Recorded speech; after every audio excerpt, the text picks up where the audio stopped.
ver que muchas características son parecidas a las de los polinomiméticos, ¿sí? Porque los polinomiméticos son parasimpáticos, que es contrario al simpático. No son iguales porque los receptores son diferentes, pero son parecidos. Además, si sé simpático-miméticos, puedo deducir los antiadrenérgicos porque son lo contrario, ¿sí? Si el simpático-mimético acelera el corazón, el simpático lítico va a desacelerar el corazón, ¿sí? Entonces es contrario. Y por eso es que también el sistema nervioso autónomo me sirve de base para esto, porque me va a dar los elementos importantes para entender todos estos compuestos. Y bueno, lo que me interesa es la aplicación clínica de este grupo farmacológico. Entonces vamos a empezar con los bloqueantes alfa. Es importante decir que los bloqueantes alfa nos van a producir todos los efectos que esperamos contrarios a la estimulación alfa. Por eso son bloqueantes alfa. Entonces, algunos de estos fármacos tienen acción irreversible, como la fenoxibenzamina, que es una de las primeras que se ha descrito y por eso nos interesa mucho. Y otros tienen acción reversible, como la fentolamina, toracilina, prazosina, la betalol y algunos derivados del cortisol ascendente. Entonces, vamos a ir analizando estos fármacos. Evidentemente podríamos mencionar todos los efectos del bloqueo alfa que hemos mencionado. Sin embargo, los predominantes y los más importantes se producen a nivel del sistema cardiovascular, ¿sí? Entonces, lo principal que vamos a ver es disminución de la resistencia periférica y de la presión arterial, justamente porque el bloqueo alfa va a generar vasodilatación, ¿sí? Entonces es característica la hipotensión postural y la taquicardia refleja. Entonces es muy importante considerar estos elementos porque obviamente esto es lo que más va a presentar nuestro paciente y además es una de las principales razones de sus aplicaciones clínicas. También pueden producir un aumento compensatorio del volumen sanguíneo. ¿Por qué? Esto por la taquicardia refleja, hay una caída de la presión arterial y el corazón produce taquicardia para tratar de compensar. Sin embargo, no se olviden que las respuestas reflejas suelen ser breves y transitorias. También vamos a ver miosis a nivel de los ojos, la constipación nasal. Recuerden que los estimulantes alfa usábamos como anticongestivos, entonces aquí va a haber el efecto opuesto. Y también va a haber una disminución a la resistencia al flujo urinario, vale decir, aquí, ¿cuál sería el efecto esperado a nivel vesical? ¿Cuál es el efecto alfa?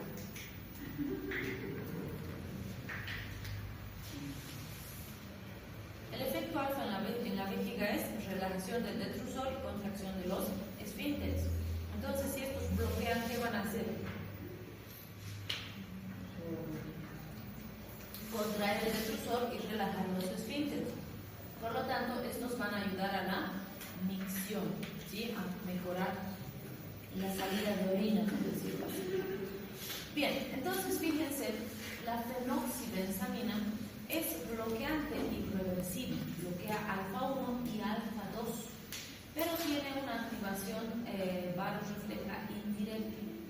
Es decir, al bloquear alfa 1 y alfa 2 produce un descenso brusco de la presión arterial y eso produce taquicardia refleja. A eso se refiere con ese reflejo o esa activación varorefleja. Sin embargo, esto va a ser transitorio, como ya hemos dicho. Entonces, si bien nos va a servir en situaciones donde necesitamos bajar la presión arterial, también se va a usar en cualquier situación donde el exceso de catecolaminas esté produciendo alteraciones significativas. Mencionamos pacientes con feocromocitoma. ¿Se acuerdan qué es el feocromocitoma? Son tumores que se presentan a nivel de las glándulas suprarrenales y que son por excelencia grandes productores de catecolaminas. Entonces, ¿qué tiene el paciente? Exceso de producción de catecolaminas, lo que va a producir hipertensión, taquicardia, arritmias que ponen en riesgo la función cardiovascular del paciente. En cualquier estado con exceso de catecolaminas también van a ser útiles en pacientes con vejigas neurogénicas, porque obviamente estos pacientes que tienen dificultad para miccionar. Entonces hemos dicho, vamos a contraer el detrusor y eso va a ayudar al vaciado vesical. Y la enfermedad vascular periférica, como el síndrome de Raynaud, hace referencia oclusión a nivel de los tejidos y el paciente suele presentar cianosis distal que puede acabar en necrosis. Entonces esto lo entendemos mejor aquí. Aquí está el feocromocitoma que decíamos, donde va a haber exceso de catecolaminas. Tenemos aquí un paciente con vejiga neurogénica que no va a poder miccionar, entonces le vamos a ayudar a que miccione con mayor facilidad. Obviamente sí es importante mencionar que pacientes con hiperplasia prostática benigna pueden tener dificultad para la micción. Estos fármacos pueden ayudar, pero no se olviden que lo que está determinando ahí la falta miccional o la deficiencia es el crecimiento de la próstata. Entonces hay que ver cómo apoyamos también a recanalizar la uretra movilizando o conduciendo el problema prostático. Y estas fotos que tenemos acá son de pacientes con Raynaud. Obviamente hay grados, ¿no? Lo primero que va a pasar es que el paciente va a tener las manos frías, se le ponen cianóticas, el llenado capilar se electrifica, pero en estados bastante extremos pasa esto. Fíjense, estos deditos blancos están así literalmente porque no está llegando sangre, ¿sí? O están morados, como vemos aquí, porque no está llegando sangre, y eso es porque hay un vasoespasmo a nivel periférico. Si no corregimos esto, esos deditos van a empezar a necrosarse y vamos a tener que amputar, ¿sí? Entonces, ¿qué hacemos en estos pacientes? El bloqueo alfa, que va a hacer que se produzca vasodilatación periférica y la perfusión mejore a nivel de los tejidos periféricos. En estos pacientes con exceso de catecolaminas, la presión arterial sube, hay vasoespasmo constante. ¿Qué hacemos? Relajamos para que la presión se estabilice, ¿sí? En estos pacientes con vejiga neurogénica, ¿qué hacemos? Contraemos el detrusor, relajamos los esfínteres para que el paciente pueda miccionar más fácil, ¿sí? Bien, la fentolamina es muy parecida a la fenoxibenzamina porque también bloquea alfa-1 y alfa-2. Además que actúa en receptores de serotonina como agonista y en receptores muscarínicos y H1 y H2 en muscarínicos H1 y H2 como agonistas, y en receptores de serotonina bloquea al igual que en los alfa-1 y alfa-2. Obviamente la acción sobre estos otros receptores puede producir otros efectos más, pero que no suelen ser muy significativos. Lo que predomina es la acción por el efecto alfa-1 y alfa-2, que va a ser un descenso brusco de la presión arterial, lo cual también puede producir una taquicardia refleja. La diferencia principal con la fenoxibenzamina es que la fentolamina es reversible, entonces es más estable, por decirlo así, que la telfar. Por lo tanto, las aplicaciones son las mismas: feocromocitoma, enfermedad vascular periférica, intoxicaciones por agonistas alfa, y en cierta época la fentolamina se ha usado en la disfunción eréctil. ¿Cuál es el punto? Para la disfunción eréctil se ha usado asociado a papaverina, que es un potente vasodilatador. El punto es que se administraba una inyección directamente en el pene. Entonces era algo muy doloroso, muy invasivo para el paciente.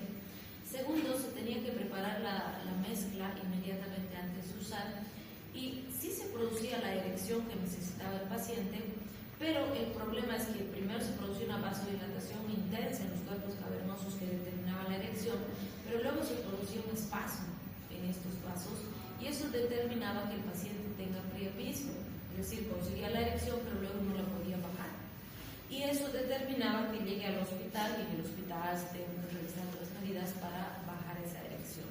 Entonces era algo realmente bastante agresivo para el paciente, podríamos decir. Y hoy en día que hay tabletitas que puede usar el paciente para conseguir su erección, entonces no es necesario ese tipo de procedimientos. Así que ya van muchos años que se ha dejado de utilizar en ese fin terapéutico. Bien, tenemos algunos fármacos más selectivos. El grupo de la prazosin, doxazosina, terazosina son bloqueantes alfa-1 pero no alfa-2, es decir, son más selectivos. Eso determina que tengamos un descenso de la presión arterial que no es tan intenso, y eso hace que no aparezca taquicardia refleja, entonces son más estables. Porque si bien la taquicardia refleja desaparece al principio, solo se presenta en las primeras dosis, si es un paciente que tiene cardiopatía como problema de base, puede ser suficiente para descompensarlo, ¿no? Una taquicardia refleja nos puede producir una crisis anquinosa, un infarto miocardio.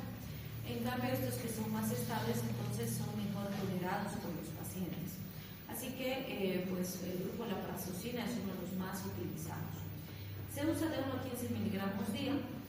Algo importante es que vamos a utilizar para bajar la presión arterial, pero también se han constituido muy buenos fármacos para pacientes con hiperplasia prostática benigna, ¿sí?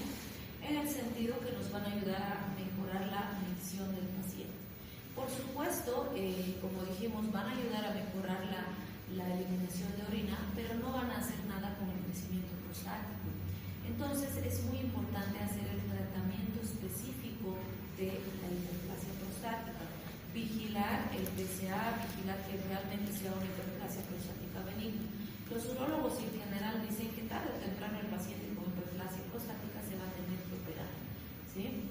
Entonces hay que ver hasta qué punto vamos a lograr mantener con medicación, pero pues lo ideal es operar esa próstata, ¿no? Antes de que aparezca malignización o que el crecimiento sea demasiado significativo. Bien, esta, la tamsulosina, es uno de los fármacos más selectivos que tenemos, porque fíjense, selectiva alfa 1A, es de lo más selectivo que tenemos. Y pues va a relajar el músculo liso prostático con mínimo efecto a nivel de la vasculatura. Entonces, tamsulosina es la mejor alternativa terapéutica que tenemos en hiperplasia prostática benigna, porque va a tener muy buen efecto en próstata con mínima acción en la parte vascular, ¿sí? Actualmente se mezcla tamsulosina, que se usa de 0.4 a 0.8 miligramos día, una sola vez al día. Se suele asociar con dutasterida, ¿sí? O finasterida. Estos son antiandrogénicos que se usan en estos pacientes con el objetivo de disminuir la producción de andrógenos, que es la causa principal del crecimiento prostático.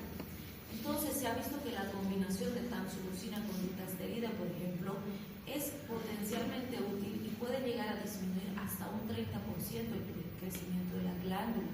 Y esto pues mejora la respuesta terapéutica, lo mejor que tenemos para pacientes que no se pueden operar de la próstata o que queremos posponer un poco la cirugía de la próstata. Obviamente siempre bajo vigilancia, bajo el control del PSA, etcétera, que nos va a orientar a que no se está magnetizando ese proceso, ¿sí? Dutasterida y finasterida. Evidentemente, esta tamsulosina, justamente por ese su efecto de relajación, también se está usando mucho en pacientes con litiasis renal. No se olviden que los cálculos renales son terriblemente dolorosos para los pacientitos y obviamente, pues, si el paciente siente mucho dolor, se asemeja con el dolor de un parto, los cálculos renales. Entonces, si es un cálculo pequeño y vamos a facilitar su paso por los uréteres, le vamos a dar mucha hidratación al paciente, analgésicos, y vamos a tratar de que el calculito sea eliminado por la orina. En esos casos, pues nos puede ayudar la tamsulosina a relajar las fibritas para que el paciente sienta menos dolor, ¿sí? También se hacen las famosas litotripsis, donde si el calculito no va a pasar y se va a trancar, se tiene que entrar quirúrgicamente y triturar el cálculo para que después se elimine por orina. Entonces, para ayudar con el dolor, la tamsulosina suele ser muy útil en esos casos también. Bien, la yoembina es un fármaco muy interesante en el sentido de que es parecida a lo que decíamos a la clonidina. ¿Se acuerdan qué característica tenía la clonidina? ¿O por qué era un fármaco muy especial? Era simpático mimético por mecanismo de acción y simpático lítico por efecto, la clonidina, ¿se acuerdan? La yoembina es lo opuesto. Es simpático lítico por mecanismo de acción y simpático mimético por efecto, porque fíjense, es bloqueante alfa 2, pero su acción central hace que aumente la secreción de catecolaminas como la noradrenalina y por lo tanto su efecto es aumentar la presión arterial y la frecuencia cardíaca. Entonces su mecanismo de acción es simpático lítico, pero su efecto es simpático mimético. Y eso hace que se use en pacientes con hipotensión para subir la presión arterial. También está descrita su actividad en la disfunción eréctil, sin embargo no es una aplicación frecuente, vamos a decir. Bien,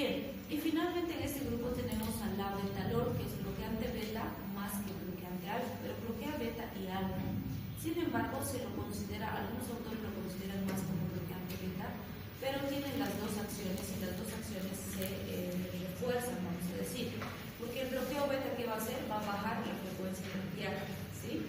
Y el bloqueo alfa va a bajar la presión arterial porque va a reducir la resistencia. Entonces se ha visto que tenemos una disminución de la presión arterial sin la taquicardia refleja porque el bloqueo beta va a controlar esa respuesta. Entonces es bastante estable, se usa también en pacientes con hipertensión y algunos lo consideran con los alfa bloqueantes y otros con los beta bloqueantes, pero en realidad pertenece a los dos grupos. Bien, ahora vamos a hablar de los beta bloqueantes y lo primero que vamos a decir es que el grupo de los beta bloqueantes es uno de los grupos farmacológicos más grandes que tenemos y si quisiéramos aprenderlos uno por uno nunca terminaríamos porque son demasiados. Entonces lo que hacemos es tratar de agruparlos en base a sus características para recordarlos con más facilidad. Entonces decimos, la mayoría vamos a ver que son antagonistas puros. Algunos actúan como agonistas parciales, es decir, bloqueante beta que actúa como estimulante beta. En realidad estimulan, pero los usamos como bloqueantes. Vamos a ver por qué. Algunos son selectivos para diferentes tipos de receptores, igual que con todos los otros grupos farmacológicos, y algunos tienen además efectos anestésicos, aunque para eso las dosis son muy diferentes, y químicamente se asemejan al isoproterenol, que sería el precursor del glúcido. Bien, si hablamos entonces de sus características cinéticas, ¿qué decimos? Tienen buena absorción oral, todos con excepción del esmolol. Entonces fíjense, es más fácil que me acuerde del esmolol y digo mala absorción oral, esmolol. Cualquier otro, buena absorción. El metabolismo, el primer paso, alto para el propanolol, bajo o nulo para el nadolol y el resto es intermedio. Más fácil, me acuerdo, propanolol alto, nadolol bajo y el resto es intermedio. Si hablamos de la biodisponibilidad, sí, vamos a acordarme un poquito más. Digo, alta biodisponibilidad para pindolol, benzolol, betalsolol y sotalol. Nula para el esmolol, lo bueno es que aquí ya tengo esmolol en dos partes para acordarme. Baja para propanolol, atenolol y nadolol y el resto es intermedio. Entonces, así agrupando es más fácil de recordar. Digo, alto volumen de distribución con ingreso al sistema nervioso central para propanolol y benzotrol y sin llegada para el resto. ¿Sí? Sí, con la vida media también tengo que recordar un poquito más, porque decimos, el que tiene vida media más cortita es el esmolol, que es de 10 minutitos, y el nadolol es el que tiene más larga, que es hasta 24 horas, y el resto está entre 3 y 10 horas. ¿Sí? Bien, si bien los efectos bloqueantes beta van a ser todo lo contrario de lo que hemos aprendido de la estimulación beta, y pues principalmente vamos a tener efecto cardiovascular y neurológico, también van a haber algunos efectos importantes a nivel metabólico y endocrino. Entonces tenemos disminución de la lipólisis, disminución de la glucogenólisis hepática, aumento de las VLDLs y disminución de las HDLs. Entonces es muy importante considerar esto en el sentido de que pues van a haber alteraciones de los lípidos cuando usamos beta bloqueantes. Si el paciente ya tiene dislipidemia como problema de base, sería recomendable no usar beta bloqueante o usar un beta bloqueante más selectivo que actúe en beta 1 principalmente que en beta 2, porque los beta 2 tienen más riesgo de dislipidemias. ¿Sí? Evidentemente con dosis habituales y con los que son agonistas parciales no va a haber estos efectos, pero habrá que ver riesgo-beneficio. Y algunos otros efectos que se le atribuyen a este grupo que no están relacionados al bloqueo beta son el que ya mencionamos como anestésico local, que está relacionado al bloqueo de los canales de sodio, pero que a las dosis habituales no suele aparecer, se necesitan dosis realmente altas para que aparezca. También se ha descrito en algunos beta bloqueantes efecto antiarrítmico del tipo 3, que cuando veamos los antiarrítmicos van a ver que ese grupo se caracteriza por el bloqueo de los canales de potasio. Entonces el sotalol se ha visto que puede tener este efecto y también pues vamos a ver que algunos van a actuar como agonistas parciales y y eso les produce su efecto bloqueante. Entonces, como siempre decimos, la elección del mejor beta bloqueante, considerando que es un grupo farmacológico tan grande, no es generalizado, o sea, no podemos decir el propanolol es el mejor beta bloqueante, no, porque depende del paciente. Puede ser que el propanolol sea un muy buen fármaco, pero para mi paciente lo desestabiliza más, entonces para él no sirve, y para él no será mejor el sotalol. Entonces, para cada caso yo tengo que decidir el mejor fármaco dependiendo del paciente. Es paciente dependiente, no fármaco dependiente, ¿sí? Bien, si hablamos de la toxicidad asociada a beta-bloqueantes, estaría en relación a una exacerbación de sus efectos, y como dijimos, los más importantes van a ser los cardiovasculares y los neurológicos. Entonces puede aparecer exantema, fiebre, sedación, trastornos del sueño, depresión o reacciones psicóticas, sobre todo por reacción a nivel central. También el asma, no se olviden que el bloqueo beta va a producir broncoespasmo. Entonces es un efecto adverso muy importante a considerar cuando uso beta bloqueantes. El vasoespasmo puede ser muy significativo y pueden desencadenar o agravar insuficiencias cardíacas preexistentes. También se ha visto una interacción muy significativa entre los beta bloqueantes y el verapamil. Entonces no se debe asociar a verapamil, que habitualmente se usa en pacientes cardiópatas porque es un bloqueante de canales de calcio. No se debe suspender de forma brusca los beta bloqueantes porque puede haber un efecto de rebote muy significativo. Y si tenemos pacientes diabéticos que ya van a tener afectación en lípidos y en otros aspectos, es mejor usar fármacos más selectivos y pues si puedo no usar beta bloqueantes es mejor. Bien, aquí vamos a ver entonces los subgrupos de los beta bloqueantes. No vamos a ver todos los beta bloqueantes que hay, pero vamos a ir viendo las características más importantes de estos grupos. Entonces fíjense, el grupo del propanolol, que de él son las dosis de 10 hasta 80 miligramos cada 6 horas. ¿Qué vamos a tener? Disminución de la presión arterial y de la frecuencia cardíaca, disminución de la liberación de renina. Con el propanolol específicamente hay disminución de la conversión de T4 en T3 a nivel periférico, pero con los otros beta bloqueantes no tenemos ese efecto. La broncoconstricción no es un objetivo terapéutico deseable, no quiero producirle broncoconstricción a mi paciente, pero no puedo dejar de considerarla cuando uso beta bloqueantes porque es el principal efecto de adverso por complicación en el paciente, ¿sí? Y también se ha visto una disminución de la producción de limón acuoso. Entonces, en base a estos efectos, puedo deducir sus aplicaciones clínicas. ¿Cuándo son? En hipertensión, porque me baja la presión arterial, en anginas de pecho, en arritmias, porque me va a controlar la cardiopatía. También se ha probado en migrañas por el efecto a nivel de la vasculatura cerebral, en hipertiroidismo, por dos razones. Primero, es sintomático, porque el paciente con una descarga hipertiroidea, lo primero que va a tener es taquicardia e hipertensión. Entonces los beta bloqueantes me ayudan a controlar los síntomas, ¿sí? Pero en el caso del propanolol específicamente, esa inhibición de la conversión de T4 en T3 a nivel periférico también disminuye la concentración de hormonas tiroideas y mejora los síntomas. Entonces el beneficio es doble, ¿sí? Y en pacientes con glaucoma, pues esa disminución de la producción de humor acuoso va a bajar la presión intraocular. Entonces vean, en base a lo que ya sabía antes, puedo deducir todo eso. El grupo del metoprolol, ahí está tenolol, etcétera, son más selectivos, son más beta 1 que beta 2, es decir, en realidad son preferentes beta 1.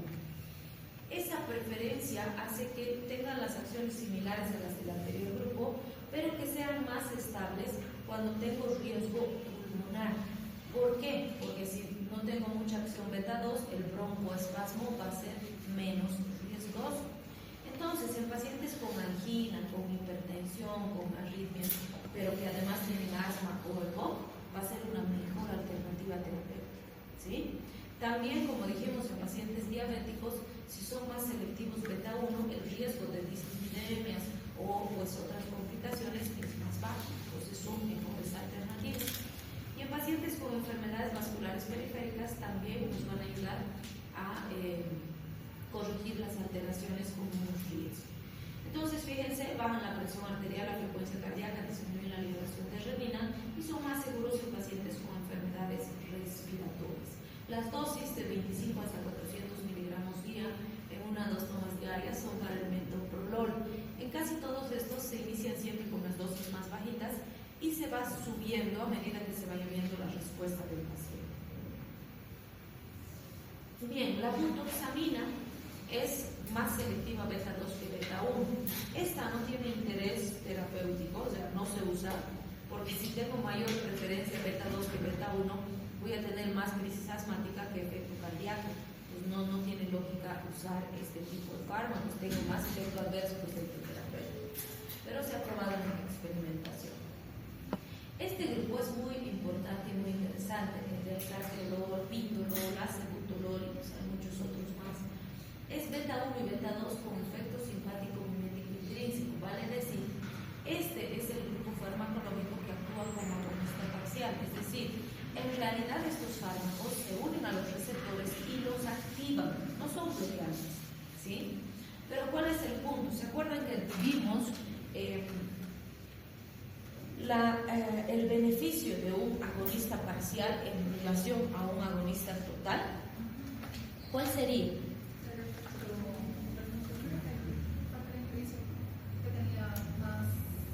Bueno, esa es la diferencia, ¿no?, entre un agonista total y un parcial. El parcial tiene una capacidad intrínseca baja y eso hace que su efecto sea menor. Pero, ¿por qué usamos agonistas parciales como antagonistas? Por decirles, digamos que mi fármaco, al actuar en beta, baja la frecuencia cardíaca. Entonces tengo un paciente que está con 120 de frecuencia cardíaca, está con taquicardia. Entonces tiene 120, ¿sí? Le doy un antagonista, un beta bloqueante, baja a 60. O sea, 60 está bien, está dentro del rango, ¿no? Pero le he bajado el doble de golpe, a la mitad. Entonces mi paciente a este nivel se siente peor, se siente mal, ¿no? Le duele la cabeza, se siente mareado, siente que se va a desmayar. Entonces, para este paciente, ese antagonista puro no sirve, porque el efecto es demasiado intenso y lo descompensa, ¿sí? Entonces, le doy un agonista parcial.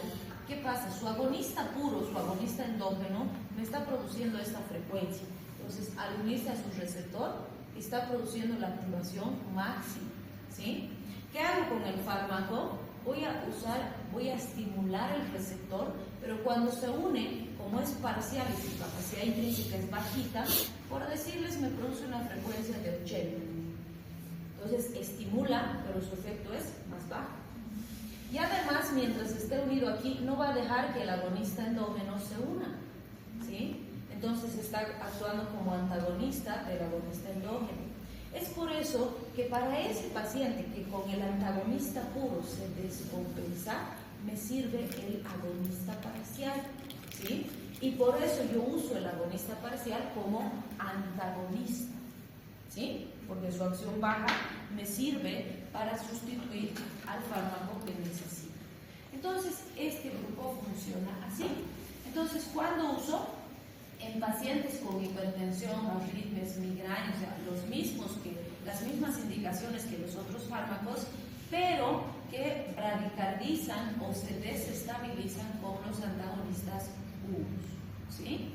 También puedo utilizarlos en pacientes que necesito el efecto bloqueante beta, pero que tienen otros factores de riesgo. Por ejemplo, si mi paciente ya tiene un trastorno lipídico, hemos dicho que los beta bloqueantes pueden empeorar el trastorno lipídico. Estos no lo empeoran porque son agonistas. Y la complicación lipídica está relacionada con el bloqueo y estos no bloquean, ¿sí? Entonces, sí voy a tener esa disminución que necesito de la presión arterial, pero sin las complicaciones asociadas al lipídico, ¿sí? Bien, y el grupo del carvedilol nos interesa porque si bien no es muy selectivo, es beta no selectivo, pero actúa más en beta que en alfa. Este es el grupo que más se usa cuando usamos beta bloqueantes en insuficiencia cardíaca. ¿Por qué tengo que considerar esto? Porque en insuficiencia cardíaca, literalmente el beta bloqueante puede ser contraproducente, porque ¿qué tengo en un paciente con insuficiencia? Su corazoncito no funciona bien, no trabaja bien, no bombea bien, y darle un beta bloqueante va a hacer que el corazón bombee menos, trabaje más lento, ¿sí? Entonces, en general, si es una insuficiencia cardíaca severa, moderada, no se debe usar beta bloqueantes. Pero hay estudios que han demostrado que sí puede ser útil un beta bloqueante en una insuficiencia cardíaca leve.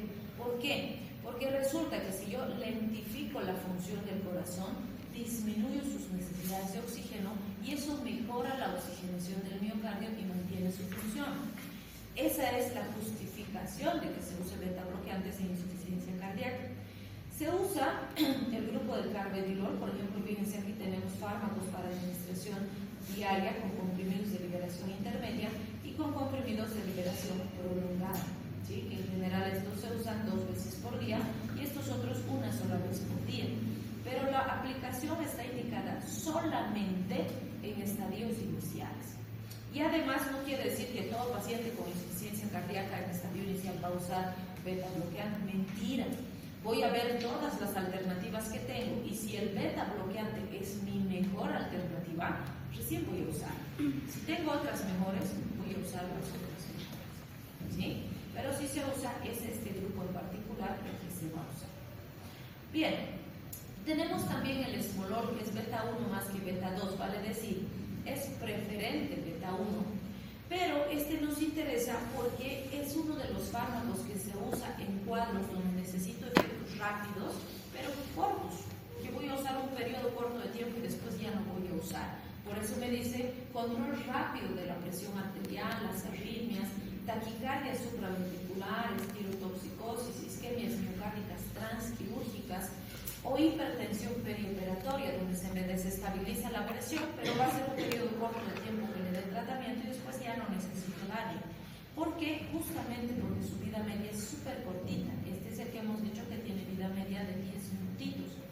Entonces, fíjense, le doy dosis de carga de 500 microgramos kilogramo intravenoso en un minuto, luego mantenimiento de 50 microgramos kilogramo minuto intravenoso en 4 minutos y voy a ir subiendo progresivamente y después voy a ir disminuyendo a intervalos de 10 minutos hasta llegar a 25 microgramos por kilogramo minuto o menos, es decir, le doy dosis de carga, mantengo y luego voy bajando progresivamente. ¿Sí? Y después suspendo y no necesito darle más. Hasta eso ya he controlado la hipertensión perioperatoria o transquirúrgica, el paciente está estable y ya no necesito darle medicación. ¿Sí? Entonces estas se usan normalmente en esas situaciones. Y finalmente tenemos la metirosina. La metirosina es inhibidora de la tirosina hidroxilasa.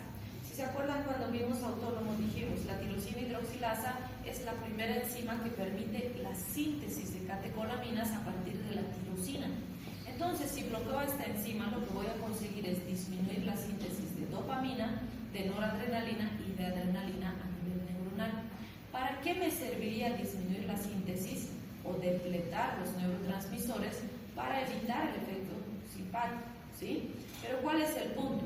Dopamina, noradrenalina, adrenalina no solo sirven para una función, sino que sirven para muchas funciones. Entonces, en general, se considera que el efecto es demasiado intenso, ¿sí? Y por eso es que no se usaba la metirosina. Sin embargo, hace algunos años se ha visto una gran aplicación. ¿Por qué? Porque se ha visto que cuando se va a operar, por ejemplo, a un paciente con feocromocitoma, el tumor, no se olviden, es un conglomerado de células. Entonces, resulta que cuando se está manipulando en la cirugía el tumor para retirarlo, como mecanismo de respuesta de defensa, empieza a liberar masivamente catecolaminas y eso hace que el paciente se descompense en la cirugía, sube la presión, se acelera el corazón, se pone mal y a veces se muere el paciente en la cirugía por esa desestabilización tan brusca. Lo que se ha visto es que si yo antes de la cirugía, unas 2 semanas antes de la cirugía, le doy metirosina al paciente, disminuye su cantidad de catecolaminas guardadas, por decirlo así, se depleta, se agota el neurotransmisor, incluyendo las que produce el tumor. Entonces, cuando se está operando al paciente y se está en la cirugía, aunque libere todo lo que tenga de catecolaminas, es mínima la cantidad porque no hemos dejado que produzca estas 2 semanas, ¿sí? Entonces eso hace que el transquirúrgico sea más adecuado, con menos exacerbaciones, menos descompensación, y después de que se ha operado al paciente ya pues se le va pasando poco a poco, si quieren, o se va a volver a restituir la síntesis de estos compuestos, ¿sí? Entonces eso ayuda potencialmente y eso mejora el pronóstico después de las cirugías. Evidentemente, como efecto adverso principal en estos casos, vamos a ver los signos extrapiramidales por la depresión de la dopamina, ¿sí? Pero cuando estamos ante una extracción quirúrgica de un tumor, es absolutamente aceptable, si quieren, en el proceso. Después se va a volver a sintetizar la dopamina, pero ya no va a haber el tumor, ¿sí? Bien, entonces hasta aquí va a ser su examen de mañana. Esperemos que no estén así, por favor.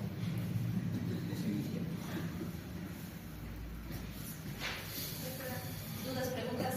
Sí, el examen del tercero. Mañana damos este examen, que es el segundo, y tenemos solo esa clase de mañana, y nuestro examen es el sábado. No tenemos más clases más que mañana y directamente el sábado. ¿Qué temario vamos a poner para la presentación? El sábado es lo que estamos. Tienes razón. Pues la semana del lunes. De hecho, mañana sí vamos a avanzar, no es que no vamos a avanzar y solo vamos a hacer el examen, porque tenemos 4 periodos mañana. Entonces, sí vamos a avanzar, no es que no vamos a tener nada de semana, pero sí podemos bajarle un poquito para el de mañana y dejar un poquito más para el del sábado, para que así tampoco sea tan alta la carga y tengamos un temario para los dos. Pero sí vamos a avanzar mañana, pero como podemos pensar que no. Ya, le bajaremos un tema. El último, el que hemos avanzado hoy. Ya. Muy importante. Ya, y tenemos también la práctica. Tenían su paciente intoxicado. ¿Tienen alguna duda? Porque eso van a defender mañana, ¿no? También, en la parte práctica. Hemos trabajado un paciente en la clase anterior, bueno, el viernes en realidad, tenía su paciente intoxicado por órgano fosforado, ¿no es cierto? Por malato. Ese es su práctica. Entréguenme, por favor. ¿Tienen alguna duda sobre ese contenido? No teníamos que revisar el Claro, que tenían que hacer. no sé qué vamos a revisar en casa. ¿Qué? Eso, estudie. Mañana hacemos la práctica. Ok, entonces hacemos ahora, tenemos 20 minutos. Entregan hoy. Ok, entonces, ¿qué dudas tienen sobre ese paciente? Les repito, nuestro examen de mañana es sistema nervioso autónomo, polineuromiméticos, anticolinérgicos y adrenomiméticos. Antiadrenérgicos ya estamos dejando para nuestro examen del sábado. Bien, la defensa práctica será de nuestro paciente intoxicado por malato. Entonces tenemos un paciente que ha llegado al servicio de emergencia intoxicado por malato. ¿Cuál sería la sintomatología de un paciente intoxicado por un órgano fosforado? Llegó, ya les había dicho el viernes, ¿no? Llegó con insuficiencia respiratoria, bradicardia, hipotensión, relajación de esfínteres, tiene escapulorrea, diaforesis, epístola. ¿Qué más? Los familiares nos han dicho que lo han encontrado hace 4 horas con un frasco de malato en la mano y han traído el frasco. Entonces verificamos y sí, es malato, que sabemos que es un órgano fosforado. La pregunta y lo que tenían que pensar que era cómo manejamos al paciente desde que llega hasta que se va. ¿Qué han pensado? Evaluar la vía aérea, si está permeable, su respiración, su circulación, variación neurológica y la exposición, que sería o Ya, entonces vamos a aplicar el mnemotécnico ABCDE, Sí. que se aplica a cualquier proceso de una intoxicación, ¿no es cierto? Entonces A, vía aérea permeable, B, respiración, C, circulación, D, evaluación neurológica, que se usa la escala de Coma de Glasgow, que ya deben saber, que están entre sus materias básicas. y que hace referencia a exposición. En este paciente, ¿qué harían en exposición?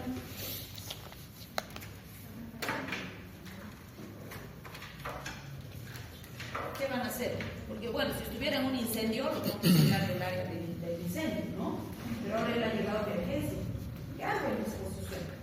Y bueno, este mnemotécnico nos permite abordar a cualquier paciente en emergencia, se aplica para cualquier intoxicación, se aplica para cualquier accidente, porque nos permite en cuestión de minutos identificar cualquier situación que ponga en riesgo la vida del paciente, ¿no? Pero si tiene la vía aérea permeable, ok, paso a la inspiración, no me voy a quedar ahí preguntándole.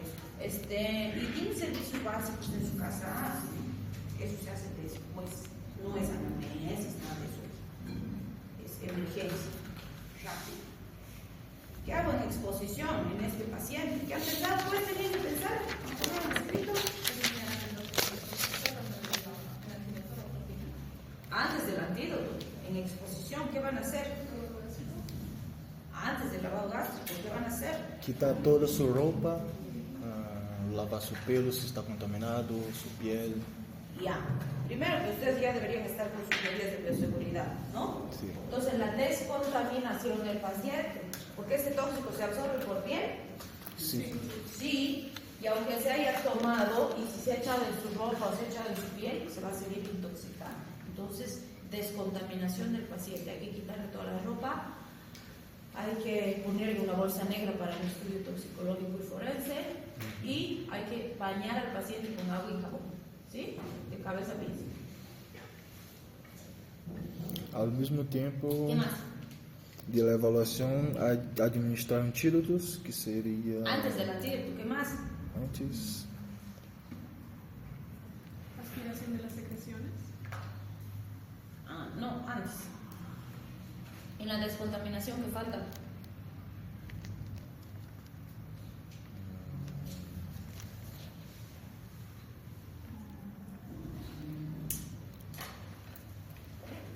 Si ha habido derrame del tóxico en los ojos, irrigo, 20 minutos, con agua, no con agua, no, solo agua. Si ha habido derrame del tóxico en el cabello, ¿qué hago? Si es pegajoso, le corto el pelo. Ya, Porque se cortar puede el pelo, contaminar. nunca rasurar porque aumento los sitios de entrada del tóxico, ¿no? Sí. Si no es un tóxico que se pega al cabello, simplemente irrigo con agua y ya está.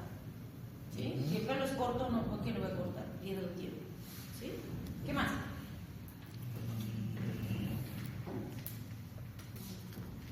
Ya pues, desde el viernes, ¿qué han hecho con sus pacientes? Se va a morir, apúrense. Ponerlo de cúbito lateral izquierdo. ¿Por qué?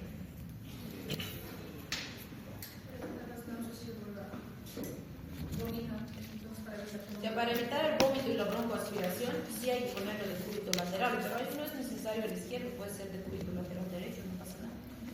¿Por qué izquierdo? En este caso es fundamental el izquierdo, ¿pero por qué? Sí, por...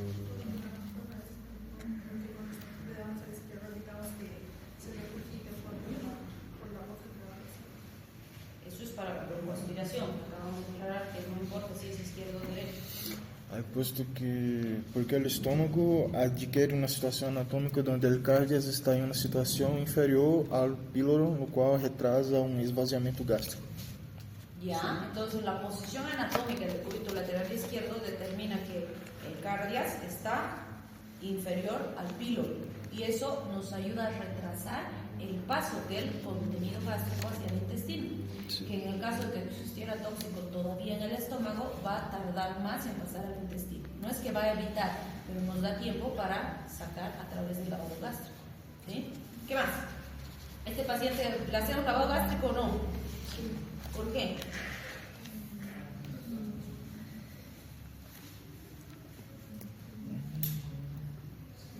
¿Cuál es el objetivo cuando hago lavado gástrico? ¿Qué han investigado? Pues tenían que investigar eso ustedes, o pensar eso ustedes.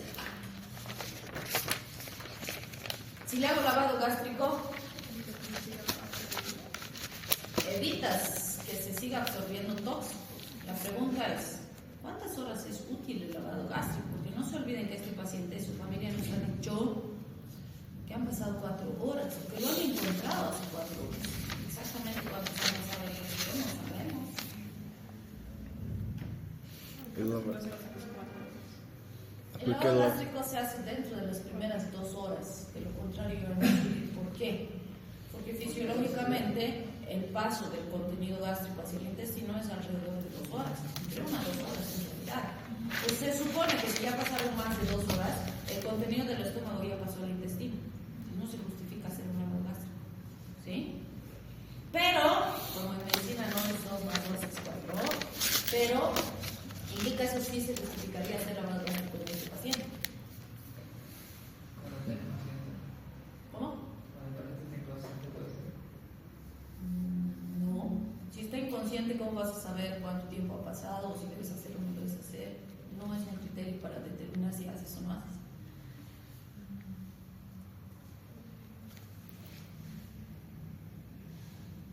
Porque la primera lavada tengo que enviar para un estudio toxicológico. Pero ahí has decidido que vas a lavar. Estamos diciendo, ¿cómo decides si lavas o no lavas?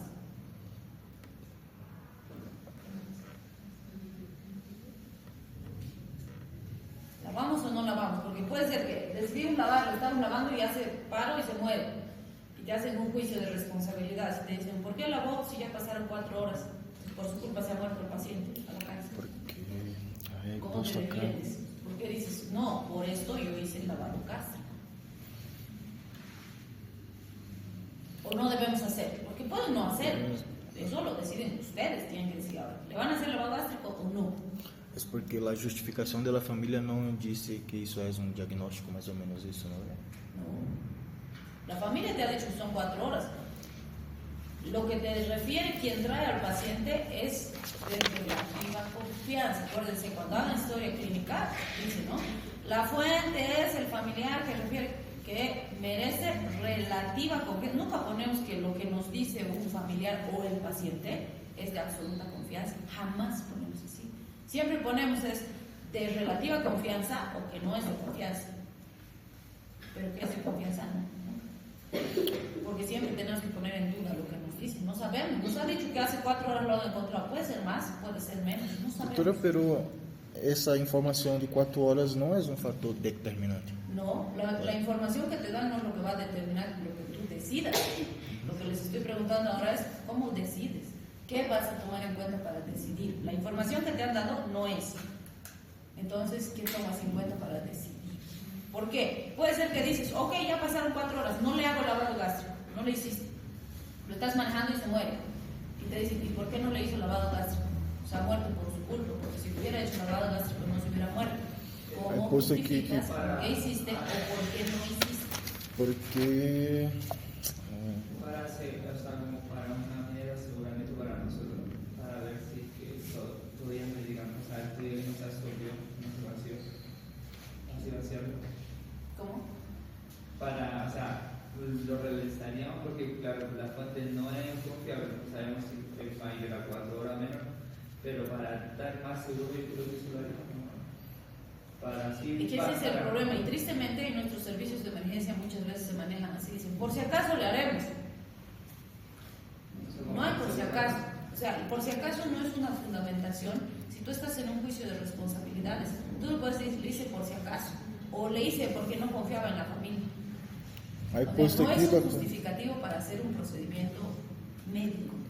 Aí posto aqui, porque pode ser que há ingerido tóxico junto com outro tóxico que retrasa o vazamento gástrico. E se esse é o caso, vale a una pena. intoxicación por alcohol, porque alcohol no se justifica hacer lavado gástrico, pero tú haces si tienes la sospecha de que ha ingerido otro tóxico. Pero en este caso, este tóxico sí se puede evitar mayor absorción por lavado gástrico. Pero lo que necesitas saber es si vas a hacer lavado gástrico o no. ¿Qué tomas como criterio? ¿Cómo decides si hacer o no el lavado gástrico? Porque hacerle por si acaso, que mejor le haremos entre hacerle y no hacerle, mejor hacerle, no es un fundamento médico para tomar una decisión terapéutica. Porque ele ha ingerido veneno. Pero ya han pasado 4 horas. Estás perdiendo tiempo y gastando recursos en vano. Eso te va a decir un juicio de responsabilidad. La cantidad podría ser de tóxico ingerido. ¿Cómo sabes qué cantidad ingerir? No, sabes si estaba lleno el frasco, si estaba vacío, si estaba a la mitad, si se tomó todo, si se tomó poco, no sabes. El único que sabe cuánto tomó es el que se ha intoxicado.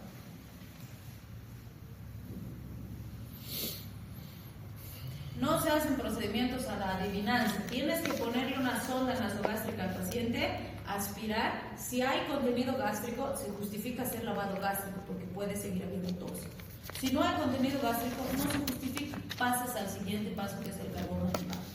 ¿Sí? Entonces, vean, siempre tiene que haber una fundamentación. Y eso lo vas a saber si tú sabes protocolos. No se hace a la adivinanza. Todos los protocolos están establecidos y estandarizados. ¿Listo?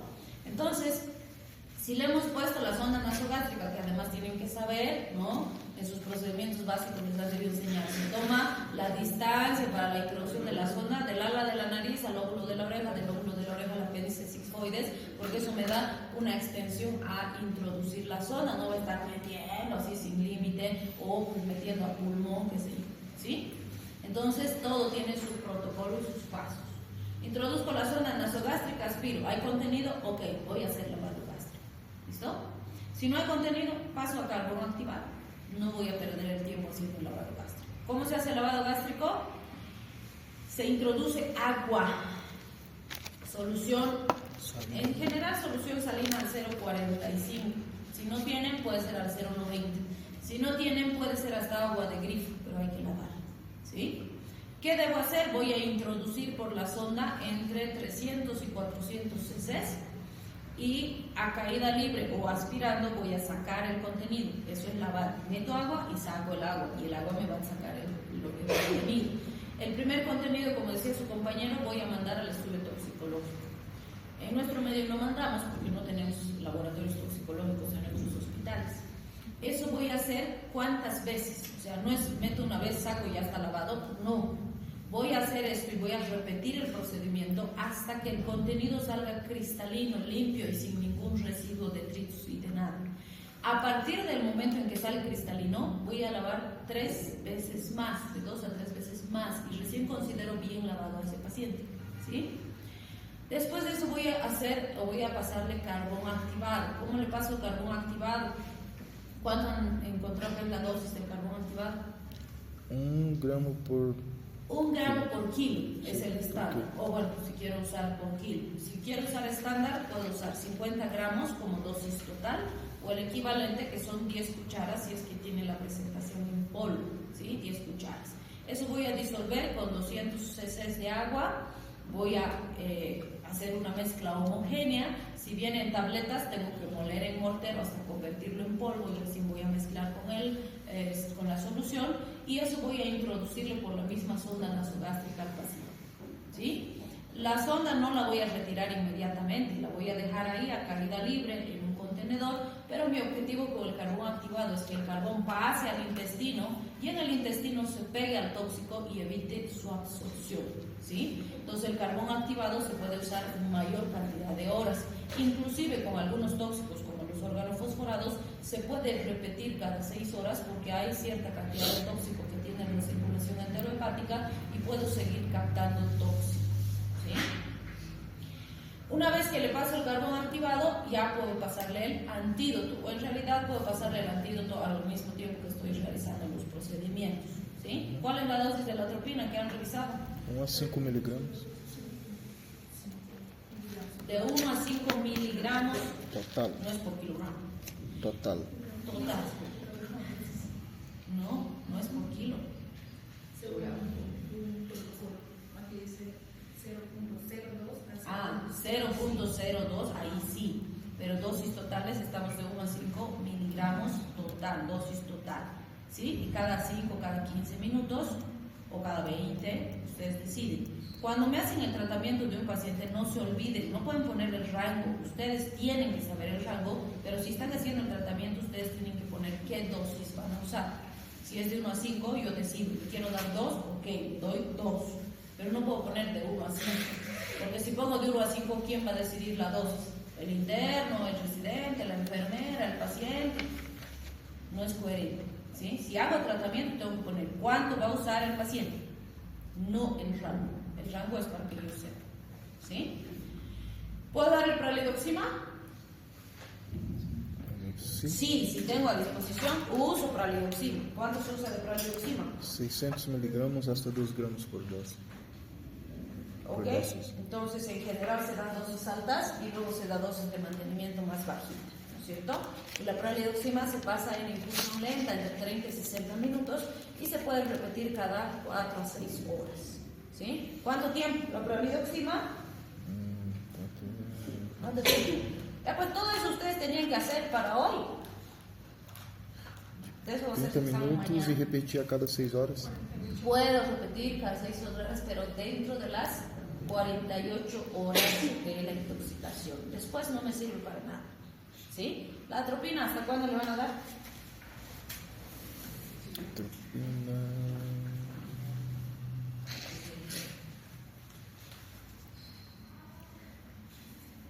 Ok, para mañana pensarán hasta cuándo le dan atropina, cuándo le dan de alta al paciente. ¿Listo? No necesitan entregar el físico.